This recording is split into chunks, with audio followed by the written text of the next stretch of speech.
Se você está pronto para expandir a sua mente, fica comigo até o final nesse vídeo.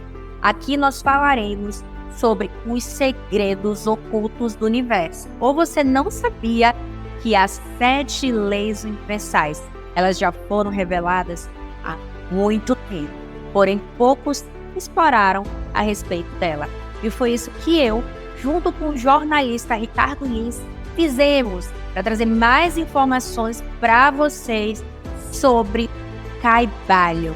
Já ouviu falar? Teremos aqui uma entrevista exclusiva com uma das palestrantes mais influentes do Brasil, a professora e filósofa Lucelena Galvão, uma das fundadoras da Nova Acrópole, um estudo filosófico que fala também sobre filosofia e espiritualidade. Enfim, se liga nessa entrevista até o fim. E, quem sabe assim você muda a sua mente ou a sua realidade. Lucelena Galvão, filósofa e professora da Nova Acrópole, conhecida por sua profunda compreensão e habilidade em comunicar ensinamentos esotéricos.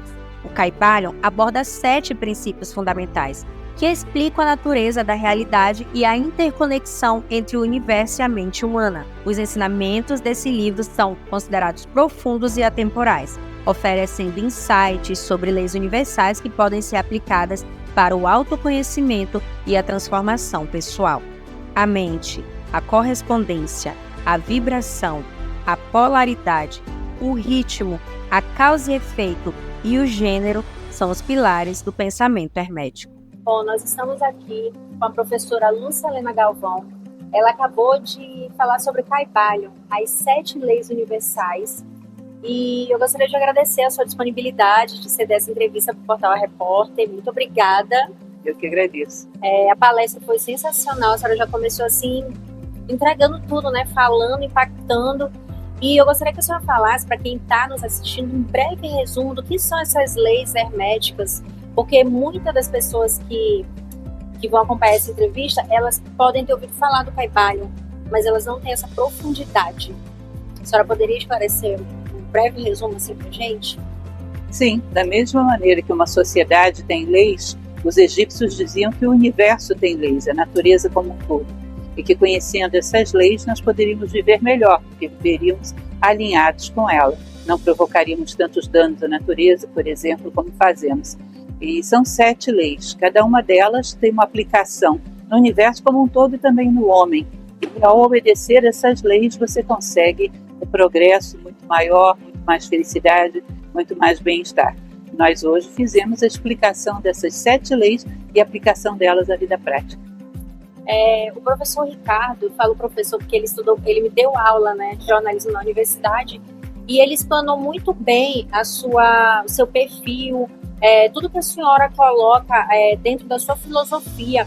E eu gostaria de perguntar do Ricardo, o que ele poderia agora frente a frente aqui com ela, perguntar a ela. Professor, primeiro é um prazer recebê-la em Manaus, é uma honra, né, estar frente a frente com uma pessoa que eu coloco como um dos meus pilares de referência, né? E eu gostaria que a senhora falasse para os nossos espectadores, nossos seguidores, como é que a gente pode aplicar no dia uma filosofia que pode aplicar isso na realidade de hoje. Na verdade, se a gente considerar o que é fundamental na vida do ser humano, não mudou quase nada. Dificilmente você vai perguntar para uma pessoa quais foram os maiores sofrimentos da vida dela e ela vai responder porque foi o computador que não funcionou, porque foi o celular. Ela não é feliz por causa da convivência, por causa do medo, por causa da dor psicológica, por causa da solidão, por não saber controlar a si própria, ou seja, questões que são atemporais. Os egípcios, quando eles falam dessas coisas, falam de coisas que nós vivemos até hoje e não resolvemos. E eles, em grande parte, encontraram respostas para isso. Ou seja, quanto à arte de viver humanamente bem, eles estão na nossa frente.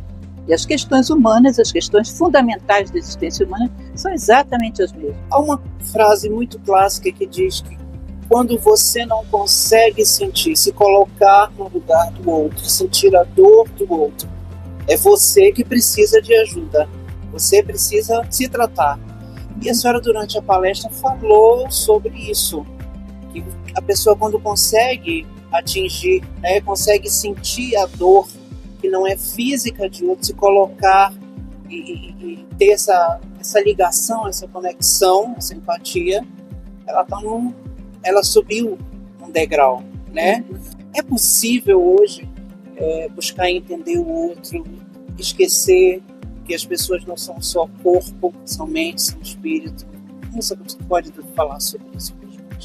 Se existe para mim uma coisa que é um axioma, que eu não abro mão dele, o ser humano pode mudar na direção que ele quiser. Somos seres plásticos, não estamos prontos, estamos em construção. Caráter, por exemplo, é uma coisa que a gente pode reformá-lo quando bem entender. Trazer os nossos sentimentos de uma polaridade para outra mais positiva. Podemos trabalhar através de vontade, de disciplina, de ritmo. Na verdade, nós podemos moldar a nossa personalidade segundo aquilo que achamos nobre, justo e bom. E viemos ao mundo para isso. Que outra finalidade teria a vida humana? Se não crescer como ser humano, aportar valores ao mundo, aportar valores ao outro. Então eu considero que sim, todo aquele que queira mudar, e isso é a única coisa que a gente não pode dar para a pessoa, a vontade de mudar, isso ela tem que conquistar sozinha. Mas uma vez que ela queira, essas modificações podem ser feitas e devem ser feitas. Disso se trata. Como que o Kaibalho, como que essas leis universais se alinham com demais filosofias e religiões, se há alguma que vai contrária a isso, que discorda, porque nós entendemos que as 7 leis universais são leis que falam do mentalismo, a lei da correspondência, muita ação e reação, vibração. Então, assim, existem doutrinas ou filosofias que vão de encontro com isso e falar, não, tá errado, não é bem desse jeito. Esses dogmas, e se existem, de que forma contornar isso para que a sociedade tenha uma consciência clara. Porque a gente sabe que os dogmas, eles acabam gerando uma certa ignorância. A pessoa ignora o saber. Ela tem aquele negócio, não, isso daqui não é verdade. E eu não quero saber da verdade. Então, existe essa resistência por parte de outras doutrinas? Eu não conheço nenhuma religião original, da forma como ela nasceu, que não seja libertadora. Agora, o que o homem faz com ela ao longo dos séculos é outra coisa. Então, também não conheço nenhuma religião no momento em que alguma das suas facções não esteja fanatizada. Alguma das suas linhas está fanatizada. Porque o ser humano tem o hábito de fazer isso. Existe uma certa preguiça de pensar. Então, ao invés dele entender o porquê das recomendações morais que são colocadas, ele dogmatiza que é a verdade e pronto, e ou você segue ou você está no caminho da condenação, de alguma coisa desse tipo. Então, infelizmente, o ser humano projeta nas coisas aquilo que ele é. E as religiões sofrem decadências ao longo do tempo a ponto de ficarem irreconhecíveis.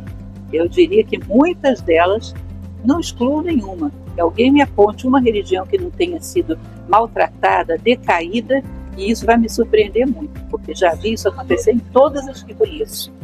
Com o passar do tempo, o homem se projeta e deforma esses credos, mas na origem são todas belíssimas e libertadoras. Falando, para finalizar, a questão da liberdade, a gente vê no século XXI uma busca constante dos jovens, né, buscando se conectar com alguma religião. Bom, eu acredito, e não sou eu que acredito, isso diz a Bíblia, que Deus fez o homem à sua imagem e semelhança e que Ele quer que o homem seja conscientemente a sua imagem e semelhança. Portanto, ao pensar, nos aproximamos de Deus. Ao sermos livres mentalmente, ao pensarmos a nossa vida a partir de ideias próprias, nós nos aproximamos de Deus e não o contrário. Obrigada, professora. Assim, é uma grande honra para nós, jornalistas, estarmos aqui. Nós que buscamos a verdade, sempre, em todos os setores, né, da vida. O Kybalion, ele mudou a nossa vida, né? Ele mudou. Quando você tem o conhecimento, conheça a verdade, ela vos libertará. Então, pra gente é uma grande honra. A gente escolheu estar aqui nesse momento, a gente abriu mão do festival para aqui nesse momento. Acredito que é uma experiência que a gente vai levar para a vida, né, Ricardo? Muito obrigada em nome de toda a equipe do Portal A Repórter. Muito obrigada. Eu agradeço a presença de ambos. Gostaram da entrevista? Para mais temas semelhantes a esse, acessem a categoria Psique e Espiritualidade no Portal A Repórter. Aqui está o endereço do site e siga-nos também nas redes sociais. Até a próxima!